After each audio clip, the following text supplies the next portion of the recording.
दोस्तों, the news week के YouTube channel को जरूर सब्सक्राइब करें और घंटी का बटन दबाएं।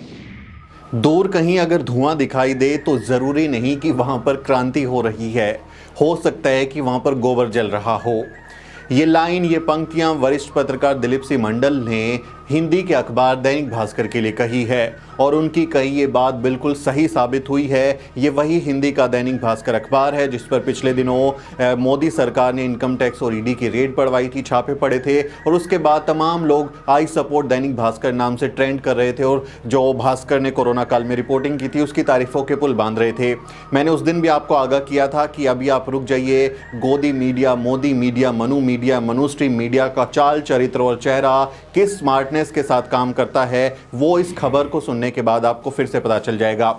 ये खबर देखिए, स्क्रीन पर आपको खबर दिख रही होगी। ये दरअसल असम और मिजोरम में जो हिंसा हुई है, जो असम के 6 पुलिस के जवान शहीद हो गए हैं, कई लोग घायल हुए हैं, उसको लेकर ये खबर है और दैनिक भास्कर ने इसके बारे में लिखा है, इस विवाद की जड़ बढ़ती मुस्लिम आबादी तो नहीं है, सवाल का निशान लगाया है। मिजोरम में आदिवासी अपने इलाकों में घुसपैठ नहीं चाहते। 1991 से 2001 के बीच मिजोरम में मुस्लिम 122% बढ़े हैं। तो ये खबर देखिए आपने दैनिक भास्कर की। इस खबर में दैनिक भास्कर के पत्रकारों और संपादकों ने मुस्लिम एंगल ढूंढ निकाला और तड़का लगा दिया मुसलमानों का, एंटी मुस्लिम सेंटिमेंट का, और ये दावा किया कि उन दोनों राज्यों में विवाद इसलिए बढ़ रहा है क्योंकि वहाँ पर मुस्लिम आबादी बढ़ रही है मिजोरम में और उसकी वजह से ये 122% उन्होंने कहा है कि आबादी बढ़ गई मुसलमानों की और उसकी वजह से ही विवाद हुआ। तो ये वही अखबार है जिसके लिए आप बात कर रहे थे कि ये अखबार अच्छा है, अच्छी रिपोर्टिंग करता है और मोदी सरकार से भिड़ गया है, लेकिन असल मायनों में अखबार क्या कर रहा है वो इस खबर से आप समझ सकते हैं। आपको लग रहा होगा कि ये अखबार जो वो दावा है इसका कि वहां पर विवाद की वजह बढ़ती मुस्लिम आबादी तो नहीं है, तो उसके बारे में भी ये बात जरूर जान लीजिए।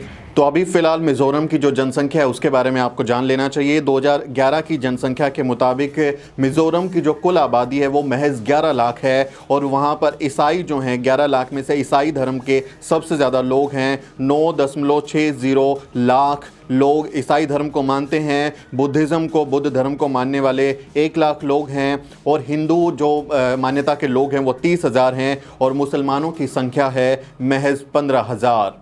तो मिजोरम में मुसलमानों की संख्या सिर्फ 15,000 है, सिर्फ 15,000। हिंदू दुगने हैं, 30,000 ईसाई हैं, सबसे ज़्यादा 9,60,000 उनकी आबादी ईसाइयों की है। तो ये जो झूठ है, ये एजेंडा सेटिंग जो कर रहा है दैनिक भास्कर, उसको समझिए।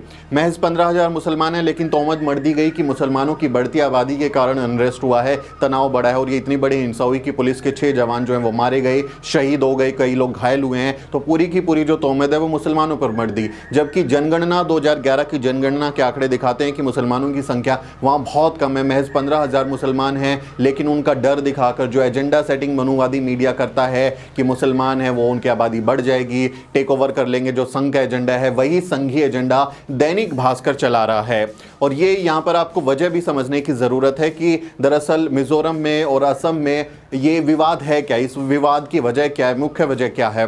दरअसल मिजोरम और असम में करीब 164 किलोमीटर के आसपास का बॉर्डर है जो वो शेयर करते हैं एक दूसरे के साथ में, और उस बॉर्डर में कई इलाके ऐसे हैं जहां पर डिस्प्यूट्स हैं, यानी कि मिजोरम कहता है कि ये इलाका मेरा है और साथ ही साथ असम भी कहता है कि ये इलाका मेरा है। इसी तरह से ये जो जगह थी जहां डिस्प्यूट हुआ उस जगह पर जो असम पुलिस है उसने कुछ टेम्पररी टेंट लगाए थे, जबकि मिजोरम पुलिस उन्हें मना करी थी कि यहाँ पे टेंट मत लगाइए, ये डिस्प्यूटेड एरिया है। और उस टेंट को लेके, उस जगह को लेके उन लोगों के बीच में झगड़ा हुआ, मारपीट की नौबत आई और फिर फायरिंग हुई और उसमें जो है 6 जवान शहीद हो गए पुलिस के। तो ये एक दो जो राज्यों की पुलिस है उनके बीच में झड़प का, इस तरह की बड़े नुकसान का, इस तरह का ये एक शायद पहला ही मामला है, क्योंकि इससे पहले ऐसी खबरें शायद ही सुनने को मिली हो कि 2 राज्यों की पुलिस ने एक दूसरे को मार डाला हो। तो ये इसकी वजह है बॉर्डर डिस्प्यूट, यानी जो जमीन की लड़ाई है, सीमा के विवाद का ये पूरा का पूरा मसला है। लेकिन दैनिक भास्कर ने संघीय एजेंडे को आगे बढ़ाया,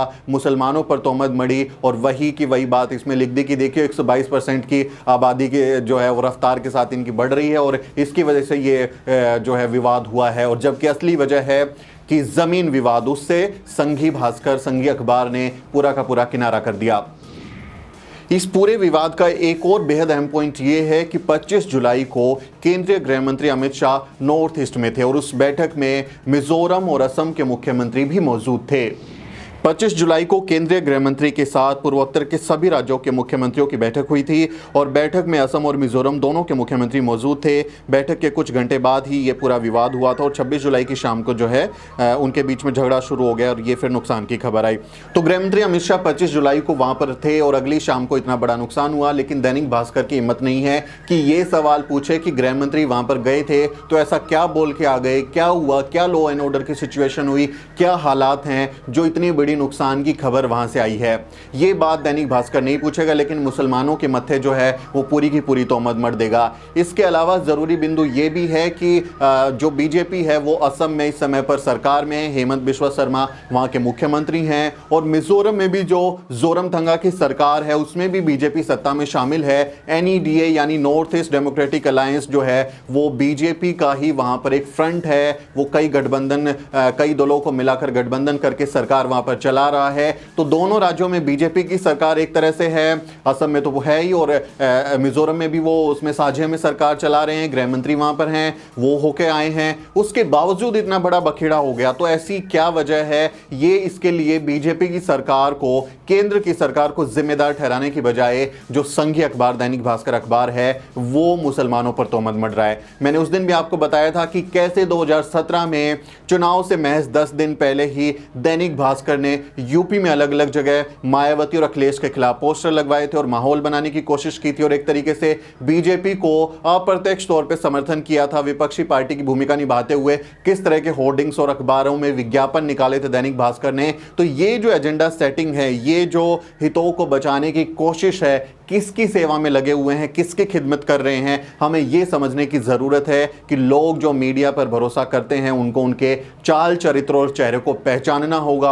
और कोई भी अखबार या फिर टीवी चैनल जो कहता है कि हम निष्पक्ष पत्रकारिता करते हैं, हम लोकतंत्र को मजबूत करने की बात करते हैं, उनसे जरा सावधान होकर उनको देखिए, पढ़िए और समझिए कि कहीं वो एजेंडा सेट तो नहीं कर रहे हैं, कहीं वो आपके बीच में आपका जो भरोसा है उसको जीत कर फिर आपको गुमराह करने की कोशिश तो नहीं करेंगे। तो इस वीडियो को आप ज्यादा से ज्यादा शेयर करें ताकि लोग इस बारे में जान सकें और आपका इस बारे में क्या कहना है वो भी कमेंट के जरिए जरूर बताएं। आप अपनी राय देंगे, हम उसको पढ़ते हैं बाद में, आप उसको जरूर लिखें और साथ ही हमारे चैनल को भी सब्सक्राइब करें। मेरा नाम सुमित चौहान है और इस वीडियो को बनाने में मेरी मदद कर रही हैं मेरी सहयोगी अजरा परवीन। अगले वीडियो में मिलते हैं साथियों।